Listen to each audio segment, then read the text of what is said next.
Hello students, मैं बलवीर कुमार आपका mathematics और आपका शुभचिंतक।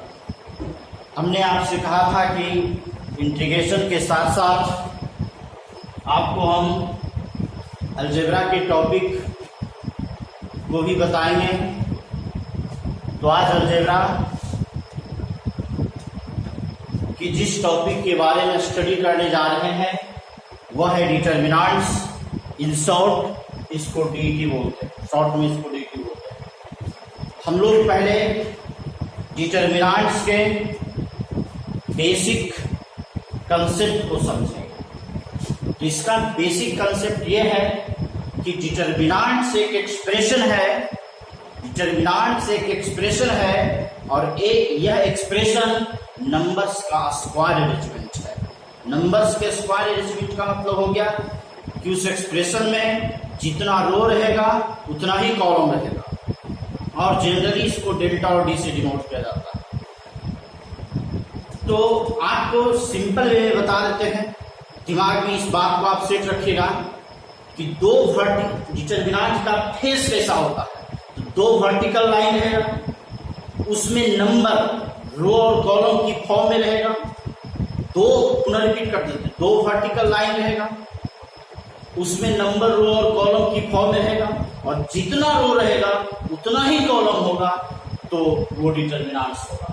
जैसे आप देख लीजिए यहाँ पर कि दो वर्टिकल लाइन है, दो वर्टिकल लाइन के अंदर नंबर है और जितना रो है उतना ही कॉलम है, तो इसको हम लोग डिटर्मिनेंट्स बोलेंगे। और ये नंबर्स का स्क्वायर अरेंजमेंट इसीलिए कहलाया क्योंकि यदि इससे हमने इसको मिला दिया और इसको भी मिला दिया तो एक स्क्वायर बन जाए, और स्क्वायर में इसको ये भी डायगोनल होता और ये भी डायगोनल होता। और इस डायगोनल को हम लोग principal diagonal, main diagonal, leading diagonal या सिंपली डायगोनल बोलते हैं, और इसको हम लोग नॉन डायगोनल बोलते हैं या सेकेंडरी डायगोनल बोलते हैं। तो ये सब बातें मैट्रिक्स में आपको बताएंगे, सिर्फ मैं आप बोल दिया। और एक चीज इसमें और ध्यान रखना है कि जो एलिमेंट्स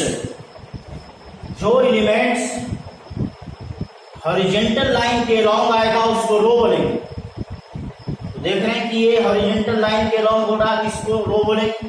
क्योंकि ये फर्स्ट हॉरिजॉन्टल लाइन है इसलिए इसको फर्स्ट रो बोलेंगे और इसको R1 से डिनोट बोलेंगे। ये सेकेंड हॉरिजॉन्टल लाइन है इसीलिए इसको सेकेंड रो और इसको R2 से डिनोट करेंगे। ये फर्स्ट वर्टिकल लाइन है, इसको फर्स्ट कॉलम, इसको C1 से डिनोट करेंगे। ये सेकेंड वर्टिकल लाइन है, इसको सेकेंड कॉलम और इसको C2 से डिनोट करेंगे। R1 का मतलब हो गया कि फर्स्ट रो, R2 का मतलब हो गया सेकेंड रो, C1 का मतलब हो गया फर्स्ट कॉलम और C2 का मतलब हो गया आपको सेकेंड कॉलम। तो डिटर्मिनेंट्स का एक यूनिक मान होता है और वो यूनिक मान आपको निकालने के लिए बता रहे हैं डिटर्मिनेंट्स का मान।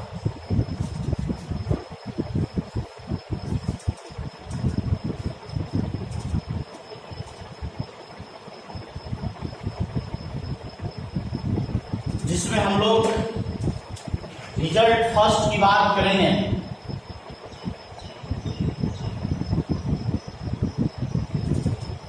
रिजल्ट फर्स्ट में हम लोग पढ़ेंगे वैल्यू ऑफ डिटर्मिनेंट्स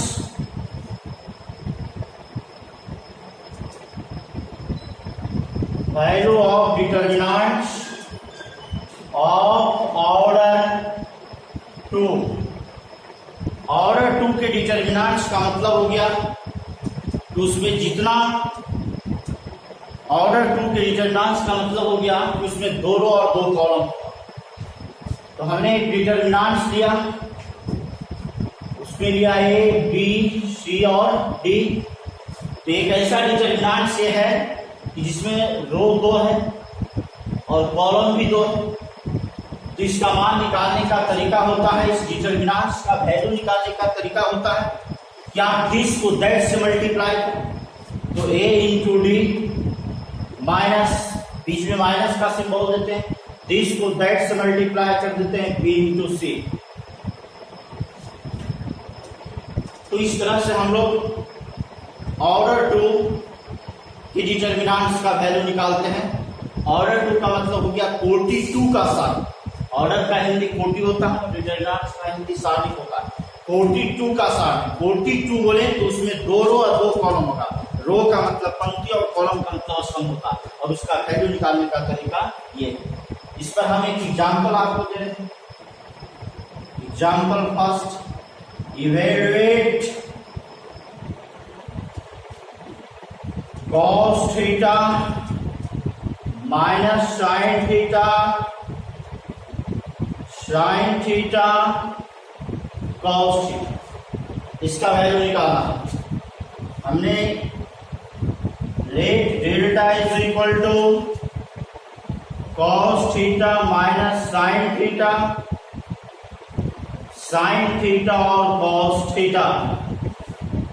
अब इसका वैल्यू निकालने का तरीका है कि आप दिस को दैट से मल्टीप्लाई कीजिए, तो cos into cos cos square theta, बीच में माइनस का सिंबल, दिस को दैट से मल्टीप्लाई करेंगे तो माइनस साइन स्क्वायर थीटा है। और आप देख ही रहे हो ये cos square theta minus minus plus हो जाएगा साइन स्क्वायर थीटा, और इसका वैल्यू 1। तो हम लोग इस तरह से ऑर्डर 2 की सारणी का मान निकालते हैं। अब हम लोग इस पर एक एग्जाम्पल और देखते हैं। एग्जाम्पल 2 की बात हम लोग करें। एग्जाम्पल 2, इवेलुएट डिटरमिनेंट्स 1, 2, 3 और 4, और इसको हम लोग let delta is equal to 1, 2, 3 और 4। जब इसका वैल्यू निकालेंगे तो आपको बताया कि इसका वैल्यू निकालने के लिए हमने बताया कि 1 इंटू दिस को दैट से मल्टीप्लाई करेंगे, 1 इंटू 4 4 आएगा, बीच में माइनस देंगे, दिस को दैट से मल्टीप्लाई करेंगे तो डेल्टा इज इक्वल टू -2 आएगा। तो आज चौथी वीडियो बनाया हमने, फिर इसके आगे आपको डिटरमिनेंट्स का लेक्चर देंगे। आप वीडियो से को ध्यान से देखिए और कॉपी कलम निकालकर उसका स्टडी कीजिए। आप मेरे चैनल को सब्सक्राइब कीजिए, शेयर कीजिए और लाइक कीजिए, और जितना ज़्यादा हो सके शेयर करना है, सभी स्टूडेंट तक इसको पहुंचाना है। तो आज इतना ही था।